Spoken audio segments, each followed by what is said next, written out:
I was brewing my morning coffee, admiring my pristine lawn through the kitchen window, when I spotted it.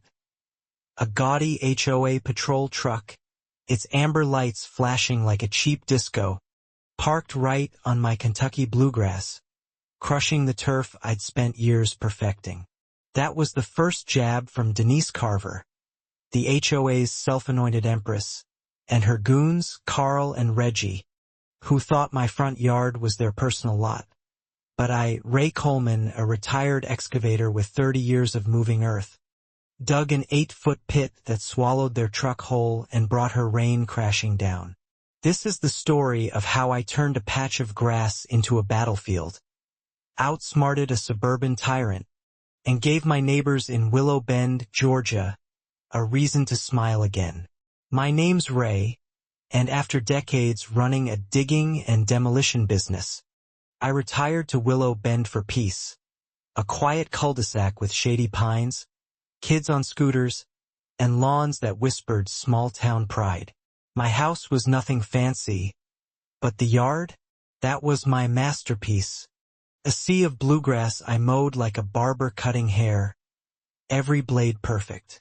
I'd earned that calm, a place to sip coffee, read the paper, maybe grill a burger without a foreman yelling in my ear.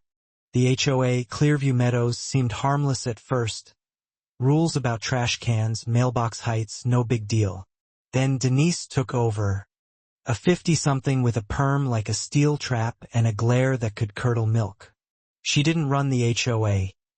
She ruled it, turning our neighborhood into her fiefdom with bylaws about curtain shades, kids' giggles, even unapproved garden gnomes. Her crown jewel? A leased Chevy Colorado, branded Community Patrol, driven by Carl and Reggie, two wannabe cops who'd flunked out of security school but kept the swagger. Carl, red-faced and wheezing, drove like he owned the place. Reggie, always polishing his shades, smirked like a bully with a badge. The trouble started 6 months after I moved in. I was pouring coffee when I saw their truck roll up, tires sinking into my grass, 3 feet past my property line. They hopped out, stretched, and strolled off to nitpick Miss Ellie's roses across the street. I stepped out, forcing a smile. "Hey, fellas, this is my lawn. Mind parking on the street?" Carl gave me a look like I'd asked him to mow it himself. "HOA business," he grunted, waving me off. Reggie smirked. "Just a minute, pal." 20 minutes later, they left, tire tracks gouging my turf. I figured it was a fluke, let it slide. 2 days later, they were back, same spot, same smug grins. I marched out, firmer. "I asked you not to park here. That's my property, not your lot." Carl rolled his eyes. "Strategic vantage point," he said, puffing up. "Denise says we call the shots." I pointed to the empty curb 10 feet away. "Park there." Reggie chimed in. President Carver's orders? Optimal visibility. They were eyeballing Ellie's slightly chipped fence paint. I bit back a curse, watched them back off, leaving fresh ruts. That night, I checked my deed, no easement, no HOA parking rights. Their bylaws, ironically, banned trespassing. The gall burned deep. I sent a certified letter to Denise, polite but ironclad, with photos of the tracks, demanding her patrol stop. A week passed, no reply, but Carl and Reggie kept parking, waving like it was a game. My lawn, my pride, the one thing I'd built for myself after years of sweat, was turning into a mud patch. I started logging it. Dates, times, photos, videos, hundreds of shots, timestamps glowing. I hid a trail cam in my oak tree, catching Carl's sneer, Reggie's nose picking, their laughs as they crushed my sprinkler head. Neighbors saw but stayed quiet, heads down, scared of Denise's fines. Then Miss Ellie, 80 and sharp as a tack, caught me at the mailbox. "Ray, those boys are ruining your grass," she whispered, eyes blazing. "Denise thinks she owns us." is a disgrace. Her words lit a fuse. Not just my fight, but ours. I tried one last time, cornering Denise by the community pool, her fancy golf cart gleaming with an HOA president plaque. "Ms. Carver," I said, calm, "your truck's damaging my lawn. I've asked, I've written. Stop it." She raised a hand, rings flashing. "Mr. Coleman, the patrol needs that spot for security. Your grass isn't the community's priority." I leaned in. "My property line is. Your bylaws say no trespassing." Her smile was pure venom. "I interpret the rules, Ray. Focus on the greater good." She breezed off, leaving me steaming. That was it, no more playing nice. I'd moved mountains of dirt, leveled buildings. If Denise wanted a war, I'd dig her a lesson she'd never forget. I started simple, hammering up no parking signs, bold black on white, private property, violators towed, surveillance active. I snapped photos, dated them, even narrated a video for proof. Carl and Reggie rolled up, laughed, pointed at the signs, and parked anyway, tires sinking between them. The cam caught it all, their chuckles, their defiance. My blood boiled, but my old excavator's brain kicked in. They didn't want a warning. They wanted a wall. Or better, a hole. The idea hit like a lightning bolt. Not vandalism, but physics, my kind of physics. I'd spent 30 years digging stable pits for foundations, knowing clay, load limits, angles. An 8-foot hole, camouflaged, right where they parked, would trap their truck without a scratch. Legal as my deed. I called old crew buddies, rented gear, and got to work. Friday night, after Carl and Reggie clocked out, I started digging, spotlight on, pretending it was late-night landscaping when Miss Ellie peeked over. "Just sprucing up," I grinned.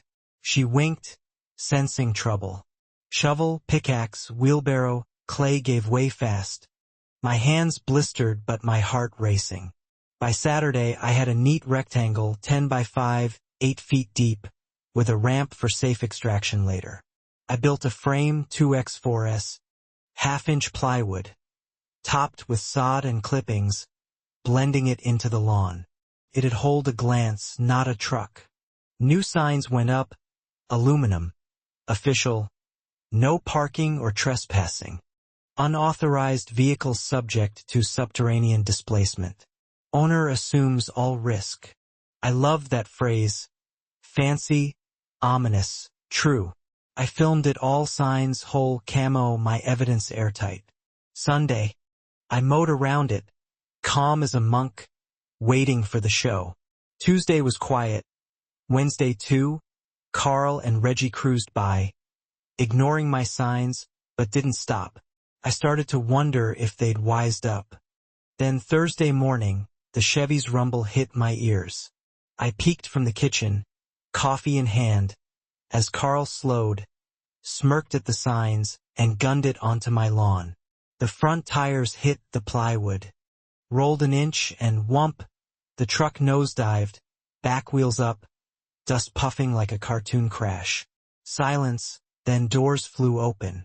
Carl stumbled out, redder than a beet, cursing. Reggie, pale, patted himself like he'd survived a bomb. They gawked at the pit, then at me as I strolled out, mug steaming. "Morning, boys," I said, all sugar. "Bit of trouble?" Carl spun, spitting mad. "You did this, Coleman. This is vandalism." I shrugged, sipping. "Looks like you hit a pre-existing subterranean installation. Signs warned you. Displacement. Clear as day." I nodded at the aluminum giants flanking their wreck. "You read 'em, right?" Reggie pointed, stammering. "That's a trap." I raised a brow. "It's my lawn, my rules. You assumed the risk." Carl was on his phone, yelling for Denise. Neighbors trickled out. Miss Ellie grinning, Mr. Tate filming, kids giggling. Denise's golf cart screeched up, her face a storm cloud. "Coleman, she shrieked, nearly tipping her cart. "You've destroyed HOA property. You'll pay for this." I handed her my folder, deed, photos, videos, bylaws highlighted. "Your boys trespassed, Denise. Ignored my letters, my signs. This is on you. Check the footage." They laughed at the warnings. She snatched the papers, scanned them and flung them down. "This is a booby trap. Illegal." I smiled. "It's an engineered depression, built to code. I'm an excavator. My pits don't fail." Cops showed up, Officer Daniels leading, looking like he'd rather be fishing. I laid it out.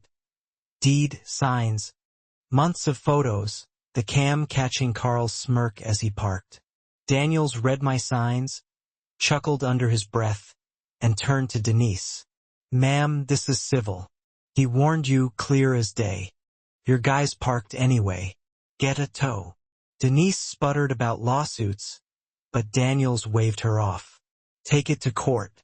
His land, his call." The tow was a circus, a standard rig balked, needing a crane. Hydraulics groaned, tearing up more of my lawn, costing the HOA thousands, per neighborhood whispers. I snapped photos, grinning. Denise's face was worth framing, purple, defeated, her patrol a laughingstock. The real fallout came at the HOA meeting. Usually a snooze, it was packed. Folks I'd never seen, clutching phones, buzzing about Ray's pit. Mr. Tate, shy as a mouse, stood up, voice shaking. "That patrol bullied us. Fines for nothing, now this truck mess. Where's our money going?" Others piled on. $200 for a wrong mailbox, $75 for a birdhouse.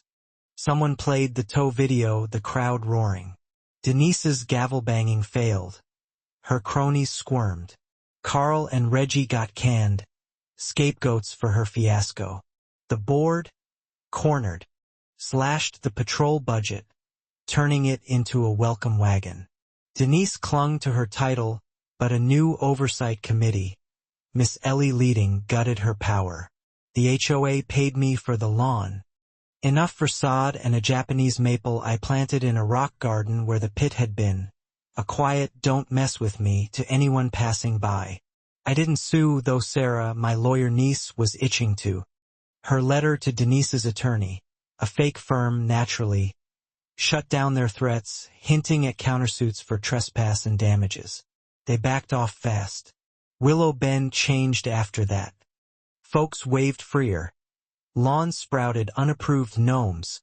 Kids laughed without whispers of quiet hours. My garden's my peace again. The maple glowing red each fall. A nod to the fight I didn't want but won. I'm the pit guy now, a local legend, and it feels good. Not the fame, but the quiet, the kind that comes when you stand your ground and neighbors stand with you. Was Denise a power-hungry bully or just blind to her own arrogance? Should I have towed them first? Ever face an HOA that crossed your line? Drop your story in the comments. I'm reading. Like, share, and let's keep our lawns free, one pit at a time.